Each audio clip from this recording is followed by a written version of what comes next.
You should have at least one always yourself. Keep one. Then I take that one. Well, it's up to you.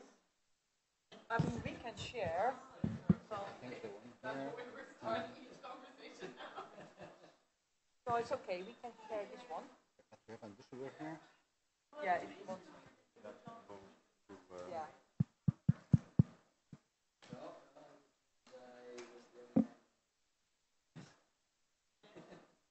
Okay, what is breaking now? Yeah.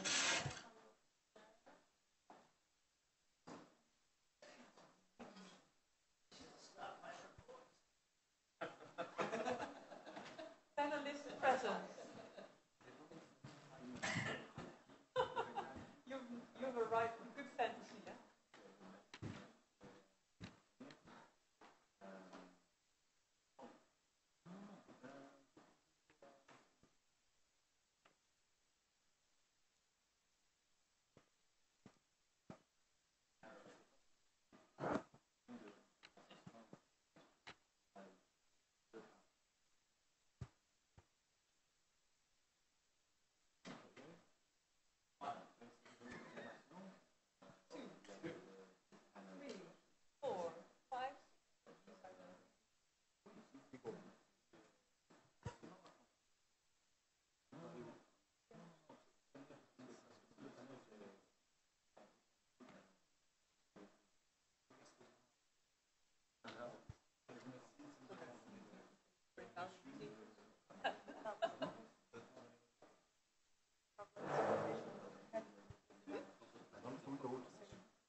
Oh yeah. I'm not. I just put here my own.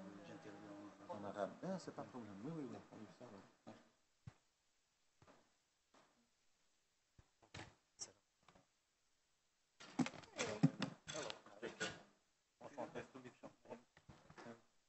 Enchanté. You come from Arvia. That's Seba. Enchanté.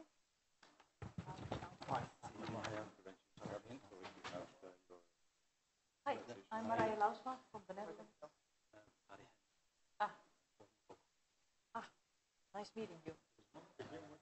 Egypt, Morocco, Tunisia. I've only been there for 2 days. Yeah, it's unfortunate that wasn't able to join. Yeah, especially because they push quite hard to have a time slot for presentation. Yeah. Yeah, that's the forced situation. So I know there's a lot to find out more about. Marco has not been any clarity.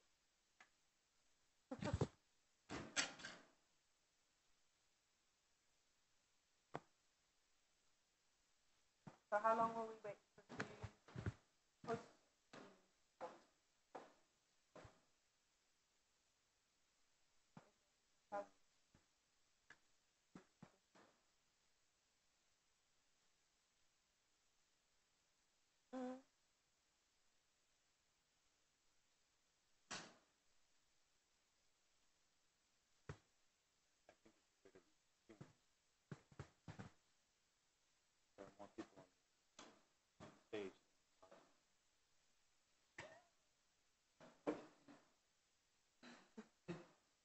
Don't put that in the report.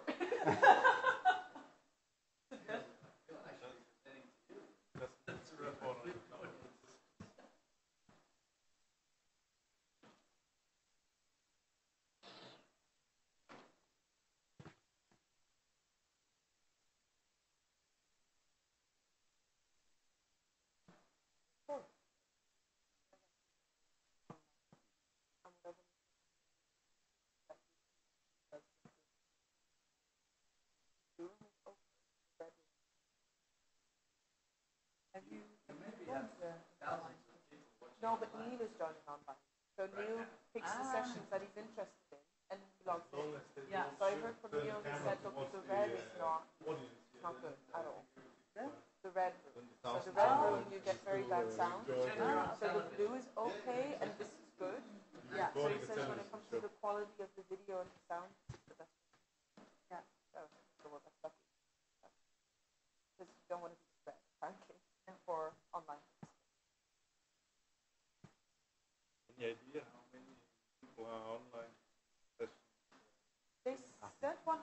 people had signed up, but I mean, that definitely doesn't mean that there's 100 people actually No, they're not watching. going to attend all sessions.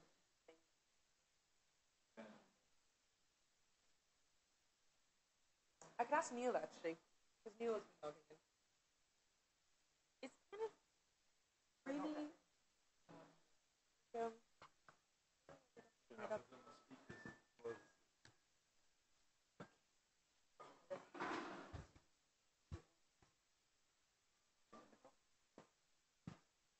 Oh, thank you. Yeah, I was looking at in general, like the.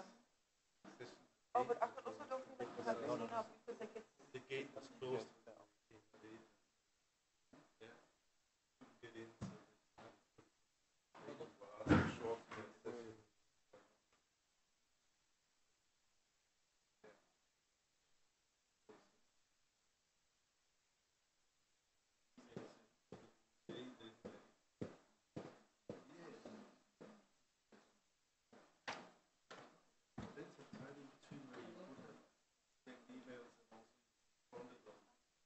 Simple things, but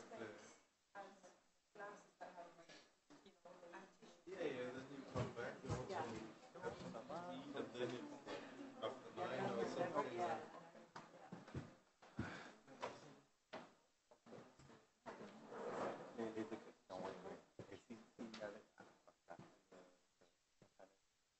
Yeah, I don't clean anymore. I'm asking to clean because like.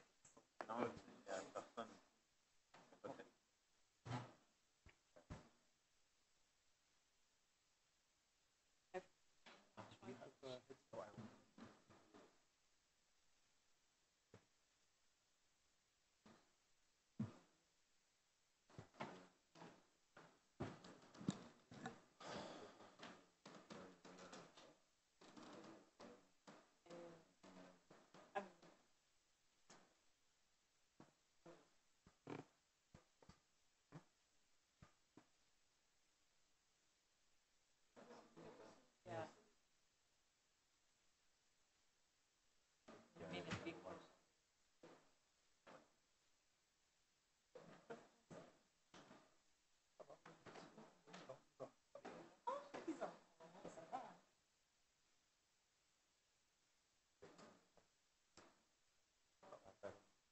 It was kind of two people managed and things decided to just It was well,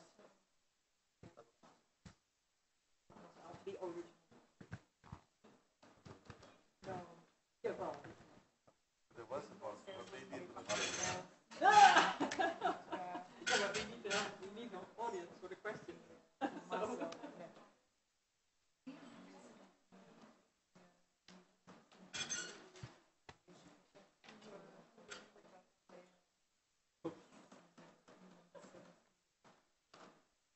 I don't think they start.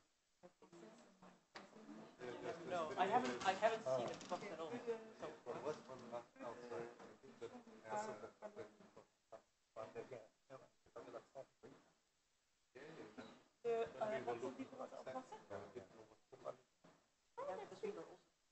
J'ai habité en Belgique pour. the each bus was closed. Yeah. Two. There's two places. One is going to Achtal, the other one is going to the right Medina. And it means that it's after special and this session is.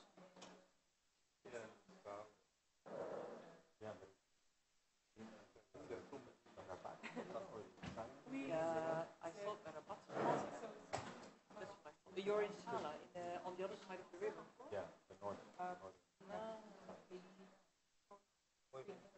Yeah. No, yeah, but you're also, you know,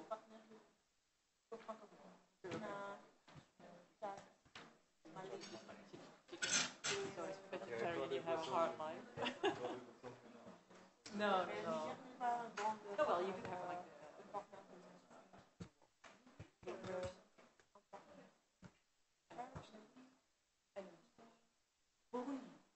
train station. C'est le dernier. Yeah.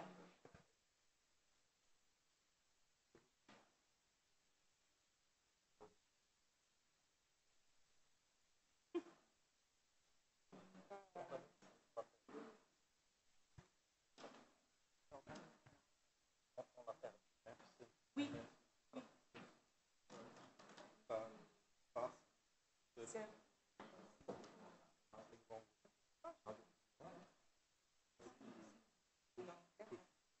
notification.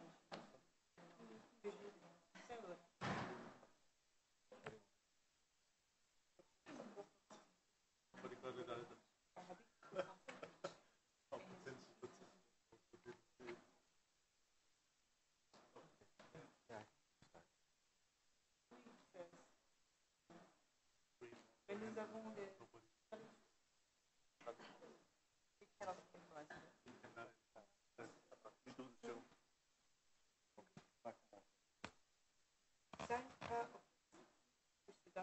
Are the translators here? Because it doesn't look like a translation.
But then I feel like why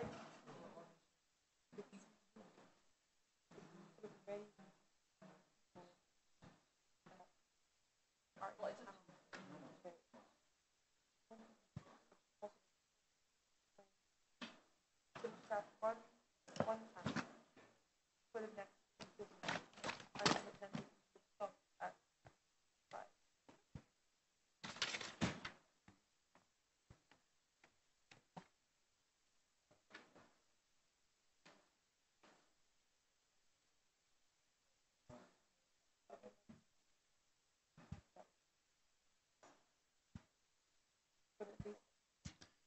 Good evening.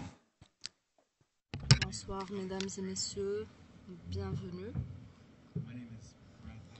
Je m'appelle Brad Patterson et je suis un spécialiste dans les régimes fonciers avec la FAO, l'Organisation des Nations Unies. Donc je vais monitorer cette session et donc je vais parler de la consolidation foncière dans la région du monde arabe. Cette session sera co-organisée par la FAO et l'entreprise néerlandaise des entreprises connue sous le nom de RVO et par Cadastre International. Cette session sur donc la consolidation des terres multi-but et sera centrée sur la consolidation des terres. La dernière était en 2020 et nous sommes ravis de voir que vous êtes toujours ici. Merci d'être venus. Nous allons donc bénéficier de cette session qui soulignera le potentiel substantiel dans la région arabe de cet outil de consolidation foncière à multi-objectifs. C'est une approche de gouvernance foncière qui démontrera les différentes manières par lesquelles donc elle peut être un catalyste pour le changement, non seulement dans le secteur agricole, mais également en d'autres. Et si vous n'êtes pas familier avec la consolidation foncière ou à usage multiple, c'est une bonne chose. Ceci sera la session parfaite pour vous car nous allons nous approfondir dans ce sujet. Permettez-moi de couvrir très rapidement les points que nous allons aborder. Le panel sera déployé sur 2 parties. La première est faite de présentation qui nous donneront un bref aperçu sur la situation et par la suite nous irons dans les détails de la consolidation foncière à usage multiple. Et donc ici nous allons parler des travaux planifiés aussi dans la région et je bénéficierai de cette opportunité pour annoncer qu'il y aura un changement sur notre ordre du jour. Notre collègue de l'Agence internationale de développement n'a pas pu assister. Alors, il y aura 2 présentations seulement au lieu de 3. Par la suite, et après la discussion du panel, nous aurons une session questions-réponses. Voilà, je vais cesser de m'accaparer la parole et passer à la première partie de la session. J'ai l'honneur de présenter Madame Aoife Ossendorp, conseillère du programme pour la RVO. Elle gère, ou plutôt elle est impliquée à Land at Scale en Égypte et en Somalie notamment. Aoife, vous avez la parole.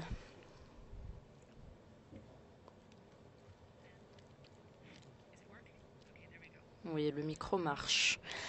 Bien. Merci. Merci, Brad. Donc, est-ce que l'on peut partager la diapositive? Merci. Voilà. Magnifique. Un autre clic, s'il vous plaît. Parfait. Merci. Comme Bradley l'a partagé, la RVO, l'Agence néerlandaise pour l'entreprise, travaille pour le gouvernement.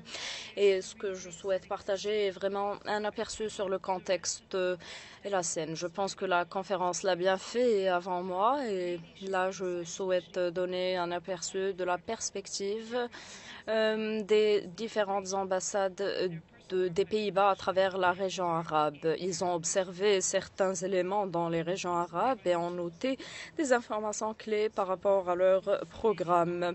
Et donc, au lieu de se focaliser sur les aspects généraux seulement, tel qu'a été le cas auparavant par rapport à la croissance démographique, par exemple, l'urbanisation rapide, planifiée ou non planifiée, la pression environnementale que cela cause, et puis le stress hydrique,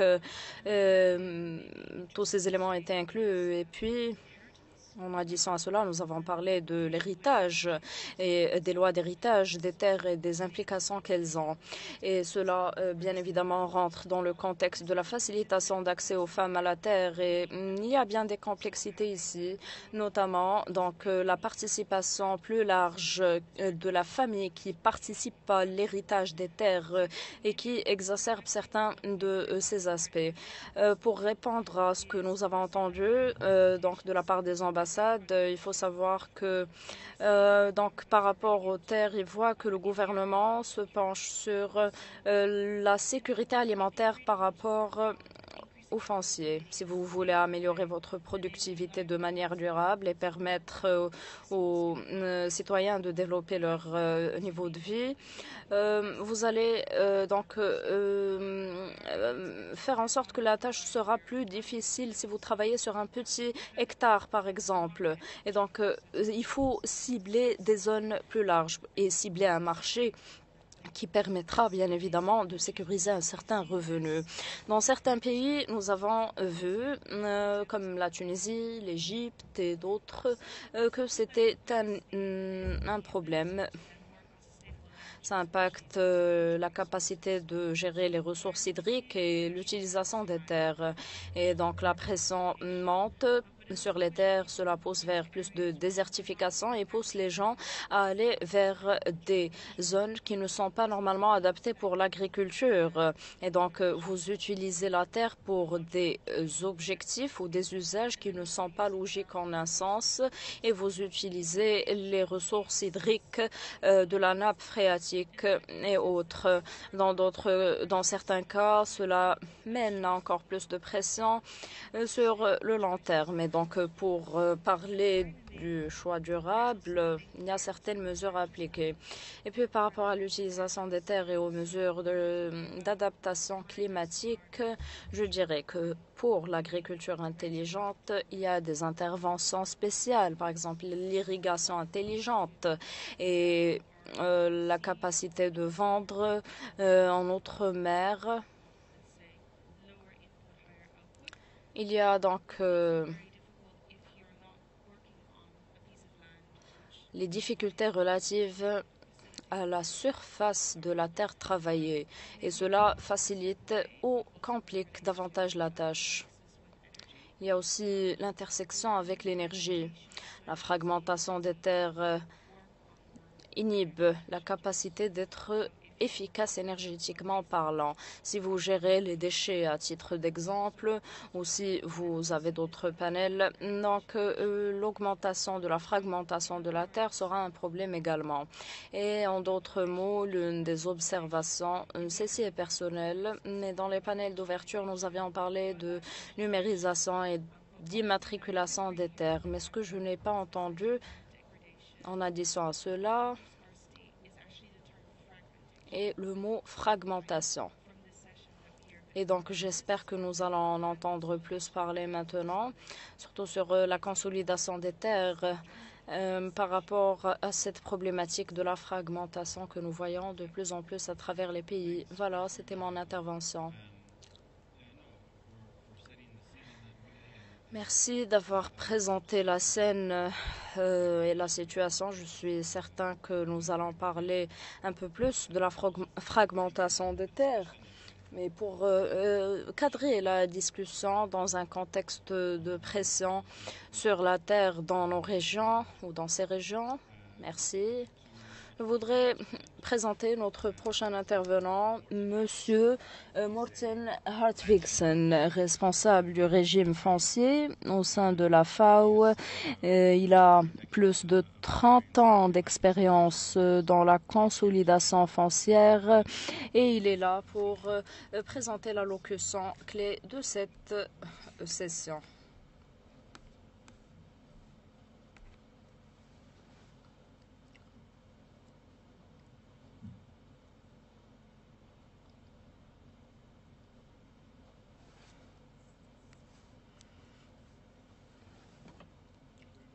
Merci énormément, Brad.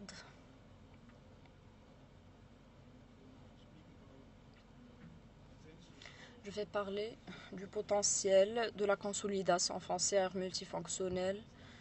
Mais avant de le faire, je voudrais commencer par dire que la consolidation foncière est une tradition ou une politique traditionnelle et un outil qui a été appliqué pendant des années en Europe et en Asie, depuis déjà des décennies maintenant. C'est pertinent aujourd'hui et cela l'a été pendant longtemps, surtout quand on parle de développement agricole. Cela vient avec une augmentation de la sécurité alimentaire et la situation que l'on vit maintenant. On voit diverses crises. Nous mentionnons le changement climatique, le stress hydrique, etc. Plusieurs problématiques qui exacerbe la pression sur les terres agricoles et renforce le besoin, bien évidemment, de répondre aux besoins alimentaires des populations.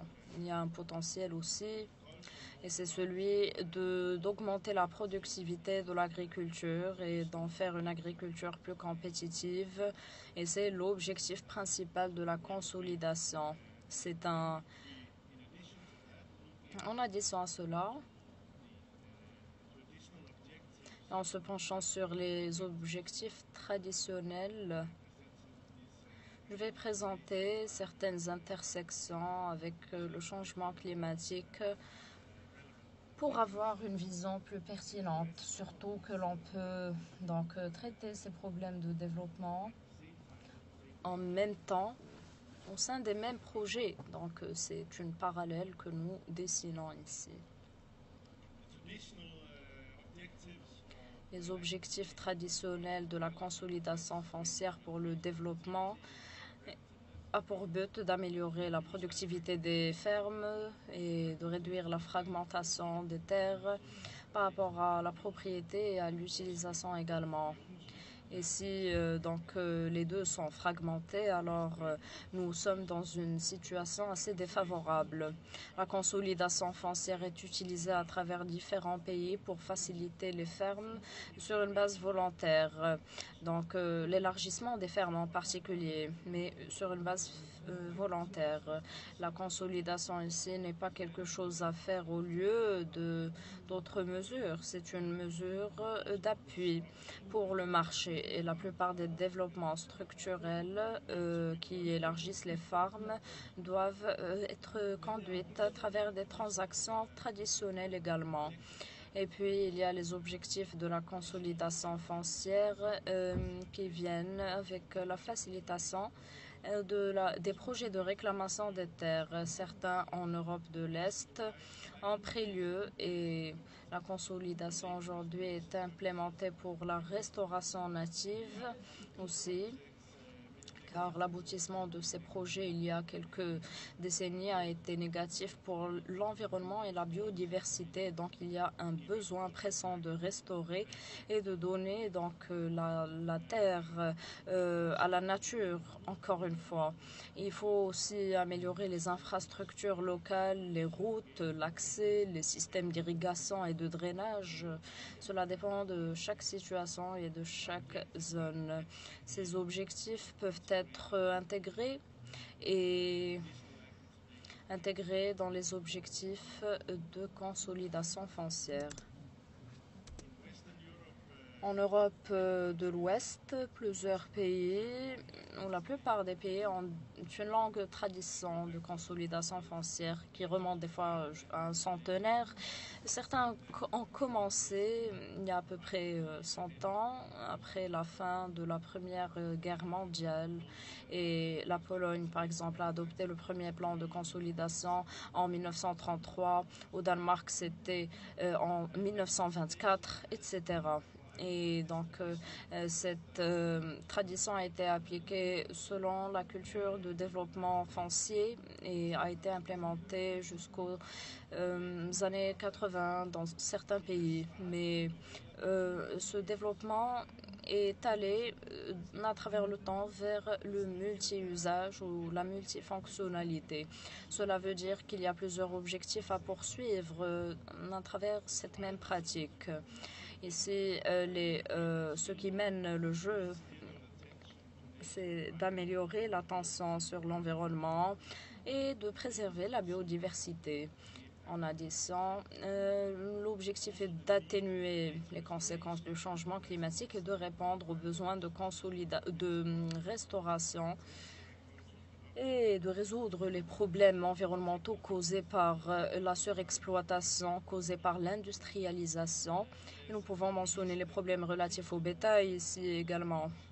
Aussi, la compétition à la hausse dans les zones rurales sur les terres agricoles est importante, non seulement pour les agriculteurs et la compétition par rapport aux terres agricoles, mais il y a une compétition par rapport au changement de l'utilisation des terres. Il y a par exemple les parcs solaires avec les panneaux solaires, qui font partie des plans d'urbanisme nouveau.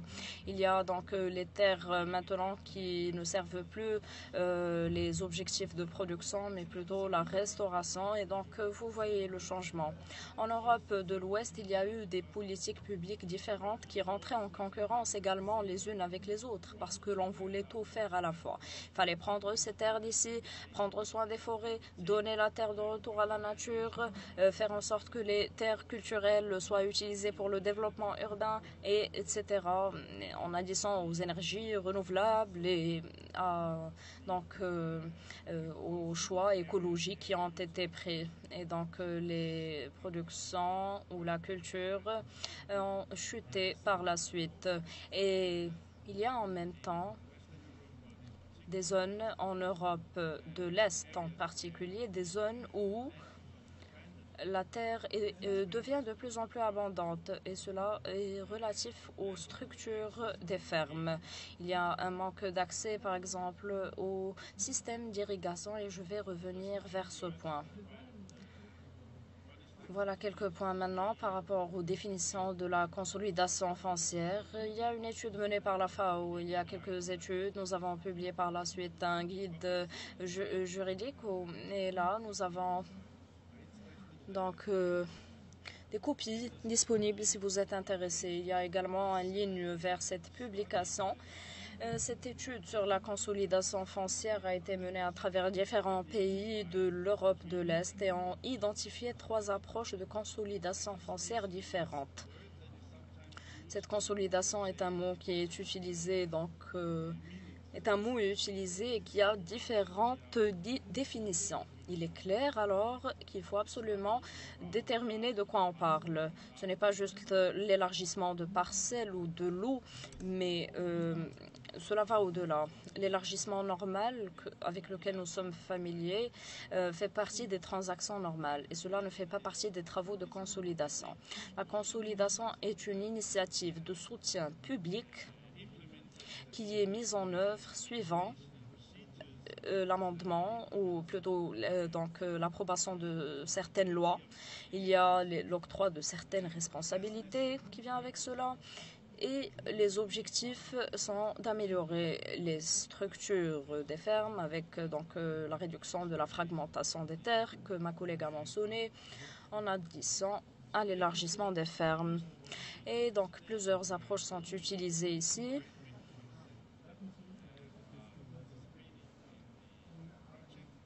Et il y a plusieurs parties qui participent à ce projet. Il y a un processus également qui est pratiqué à travers différents pays où les propriétaires qualifiés dans les zones protégées où les programmes de consolidation se préparaient votaient les plans.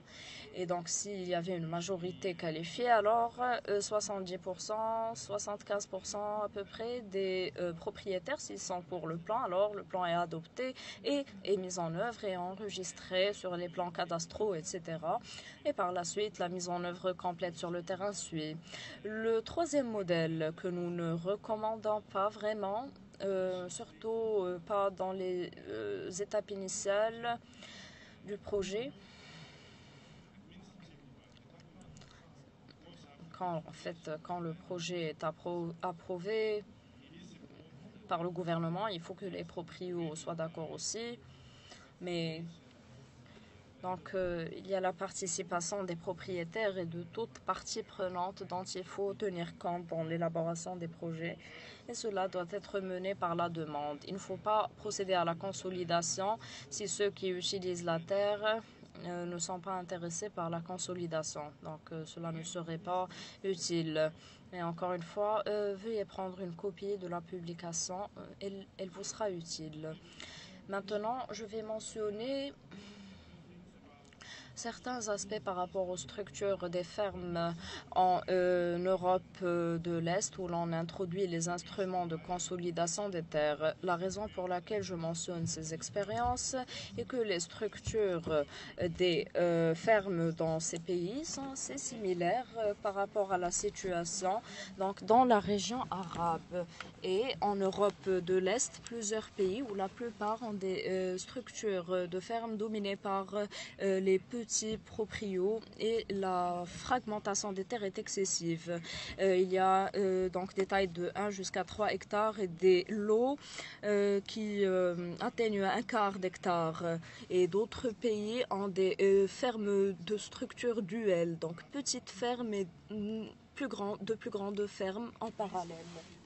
C'est la raison pour laquelle ces pays dans l'Europe de l'Ouest ont maintenant des structures de fermes qui sont aujourd'hui connues comme étant les résultats des réformes de terre, surtout après l'échec de l'Union soviétique en 1990, quand les ayants droit des différentes terres ont essayé de reprendre le contact directement avec les ayants droit et quand la terre a été distribuée de manière égalitaire pour toute la population.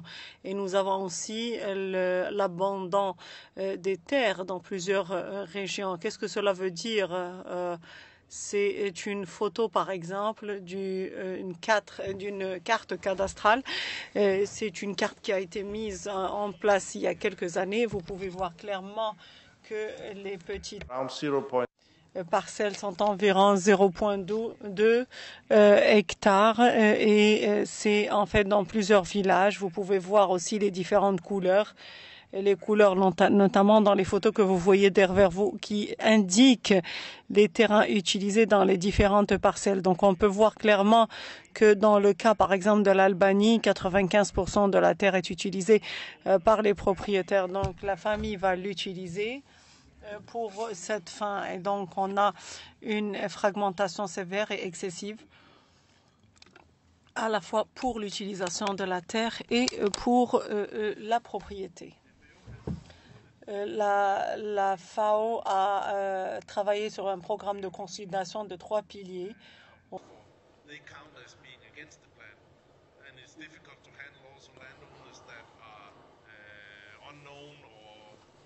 Il est aussi difficile de traiter les cas dans lesquels les propriétaires sont inconnus ou bien vivent dehors du pays.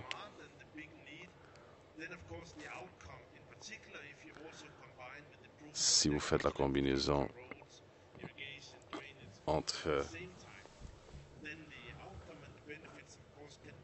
les résultats et les coûts pourraient être plus importants que quand vous travaillez avec une petite partie de propriétaires. Il faut seulement travailler avec les propriétaires qui sont intéressés par le processus. Si la consolidation n'est pas volontaire, elle ne doit pas être forcée. La question concernant le business de terre, je pense que s'il y a cette question, il faut travailler avec ceux qui sont intéressés. Si les structures, comme vous les avez décrites, chaque famille a son propre plot d'1 hectare, par exemple. Donc, il n'y a pas vraiment d'intérêt à faire cette consolidation de foncier.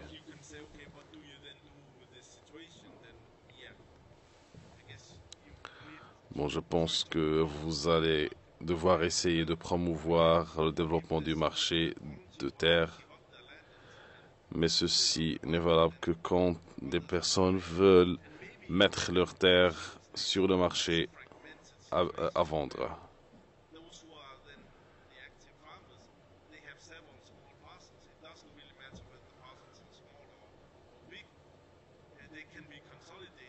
Les parcelles, soit grandes, petites, peuvent être consolidées. Par exemple, quand on sélectionne les zones pour les projets pilotes, l'Europe Est, par exemple, l'un des facteurs critiques, l'un des facteurs pour cette consolidation, c'est le nombre de parcelles dues à la fragmentation. Mais il faut bien sûr éviter les zones dans lesquelles il y a plusieurs familles à travers des fragments de terre. Ils n'en bénéficieraient pas.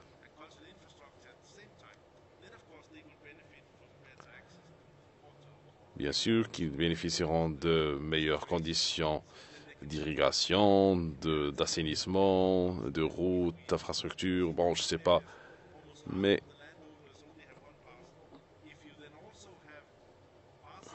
si vous avez des parcelles dans lesquelles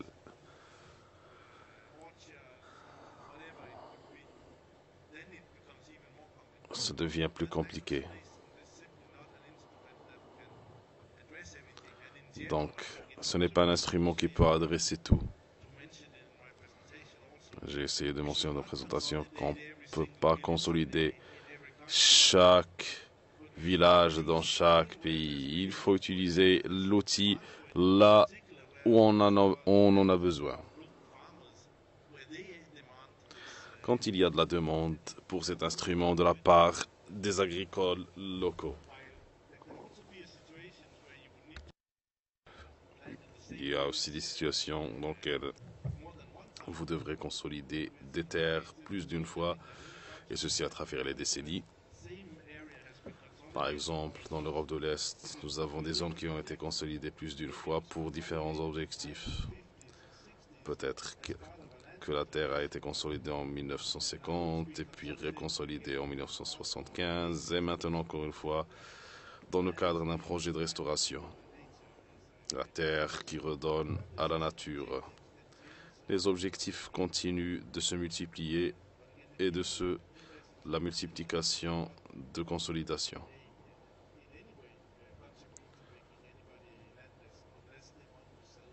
Donc, il ne faut jamais forcer les personnes à vendre leur propre terre et le processus doit être volontaire. La dernière question concernant revisiter les projets ou bien l'évaluation. Je pense que c'est très intéressant et très important parce que plusieurs pays qui ont ces projets de consolidation de foncier ont fait la consolidation pour des siècles. Mais ces pays dépensent très peu de sommes pour la valorisation et l'évaluation.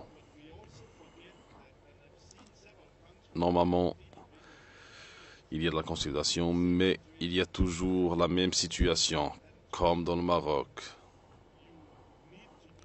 Il y a des places dans lesquelles vous devrez faire quelque chose pour maintenir le soutien politique pour n'importe quelle raison. Parfois, il faut revisiter et repenser les processus.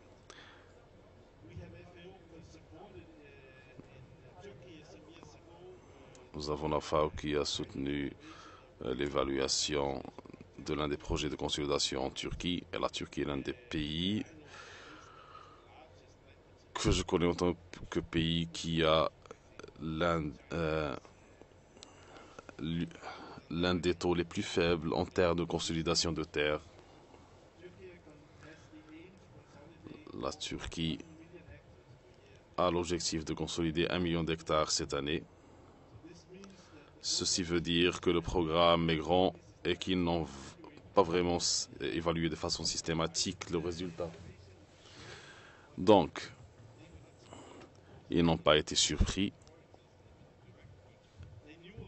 Ils savaient les bénéfices, mais ils n'avaient pas de preuves, ils n'avaient pas d'indices réels et tangibles à démontrer le fait qu'ils devraient soutenir la volonté politique vis-à-vis d'instruments. Donc,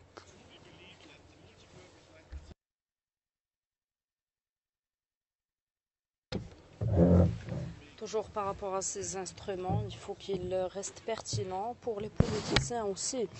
Ce n'est pas juste pour le développement politique, mais si vous dites que j'ai consolidé toutes les zones du pays, par exemple, où il y a de l'irrigation, c'est fait, voilà, nous avons conclu le programme, etc.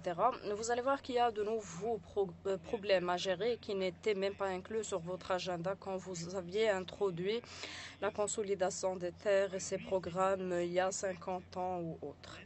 Il faut repenser les objectifs alors et par la suite, vous allez voir des opportunités. Il faut revenir et réévaluer des projets spécifiques et reparler aux propriétaires. Nous faisons la même chose en Macédonie maintenant. Et on interviewe les fermiers, les agriculteurs sur les bénéfices des projets. Il y a une évaluation et un impact sociologique qui est évalué. Il y a un impact socio-économique au final qui est bien suivi et cela aide à améliorer les investissements au final. Et nous avons beaucoup de données maintenant et de références pour pouvoir comparer les différents impacts des projets. Et puis, il y a l'amélioration des investissements dans chez les agriculteurs au sein de leurs fermes. Et puis, il y a l'impact environnemental, bien évidemment, et l'impact social. Nous voyons la durabilité au total, oui, mais il y a plusieurs dimensions qui viennent avec la durabilité. Et cela serait de grande valeur pour la consolidation foncière. Et il faut le démontrer aux politiciens et leur montrer les bénéfices de la sensibilisation par rapport à la consolidation. Et puis, les agriculteurs doivent être inclus parce que s'ils ne sont pas intéressés par la gestion de la fragmentation, peut-être que c'est parce qu'ils ne sont pas conscients des bénéfices à tirer de cette gestion. Là, le renforcement des capacités, et c'est un point mentionné par notre collègue égyptien qui a parlé du projet en Égypte sur l'utilisation foncière qui est combinée avec la consolidation et le développement ainsi que l'appui fourni aux agriculteurs pour qu'ils adoptent des aspects entrepreneuriaux dans leur gestion de la ferme entreprise. Voilà, c'est ce que j'avais sur ma liste. Merci. Merci énormément. Chers collègues, merci énormément d'avoir assisté à ce panel. Cela a été, ou j'espère que cela valait la peine. Je vais résumer la session maintenant et j'espère que vous avez renouvelé votre intérêt en ces domaines-là, en la consolidation multifonctionnelle en particulier, en ces différentes applications dans la région. Nous allons clôturer maintenant. Merci, chers présentateurs, panélistes, et merci aux participants et aux interprètes. On m'a informé que Shara César allait quitter maintenant et donc veuillez prendre une copie Vous pouvez prendre une copie. Merci. Thank you.